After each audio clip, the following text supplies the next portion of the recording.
Hi there, it's Liam here from Rating the Races. So we're going to have a look at part 2 of the video, looking at two more horses that I'm interested in tomorrow. Starting off with the 240 at Newcastle. So after the big races of the day at Newcastle, the Northumberland Plate and the Northumberland Vase, or vice versa in order, there is a handicap over 7 furlongs and 14 yards.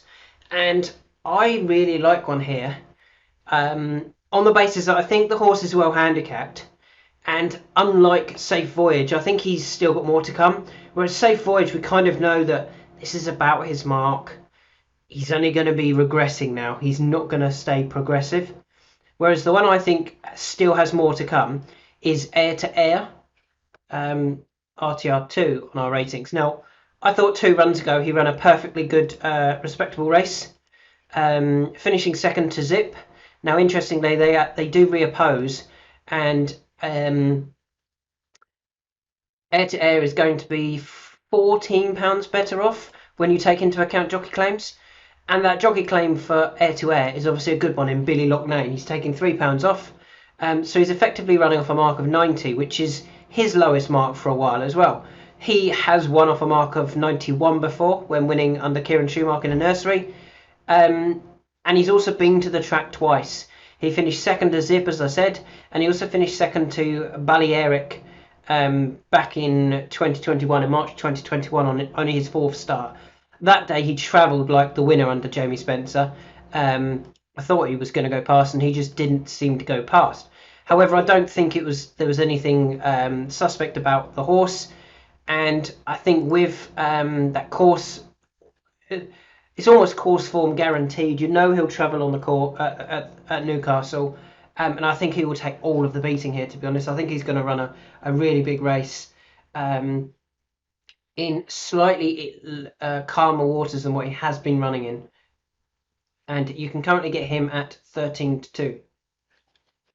And the final horse that I want to talk about comes in the 452 at Chester.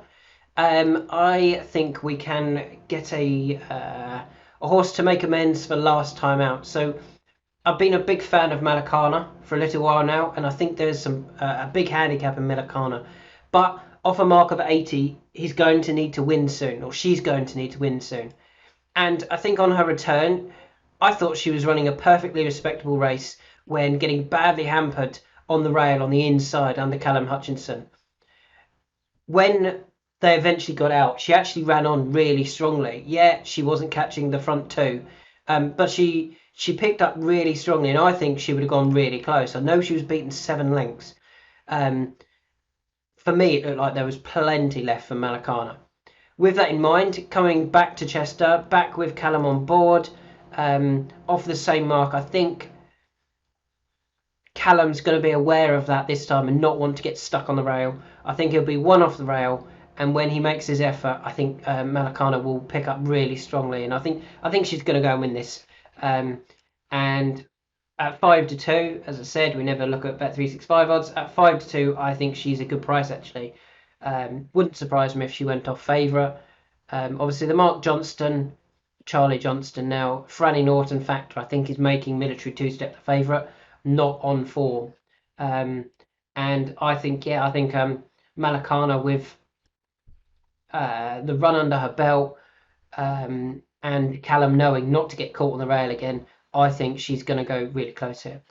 So just a recap of the 5 or 6 in total from the 2 videos. Star of Mystery in the first at Newmarket. I then like Blow Your Horn for Ian Williams in the Northumberland Vase. I like Omniscient for Sir Mark Prescott in the Chester Plate, the Northumberland Plate, and Law of the Sea for Ian Williams. Omniscient could be unexposed, especially over the strip, whilst Law of the Sea is very consistent. When things drop right, will win a big handicap like this. I like, from this video, Air to Air to still show that he is progressive, and with Billy on, I think he'll get a good ride. And finally, Callum Hutchinson is going to want to make amends for what happened last time on Malacana, and I think she'll go very, very close at Chester. So there's my 6 for Saturday. Thanks for listening. Hope you all have a great weekend. and let's hope for plenty of winners.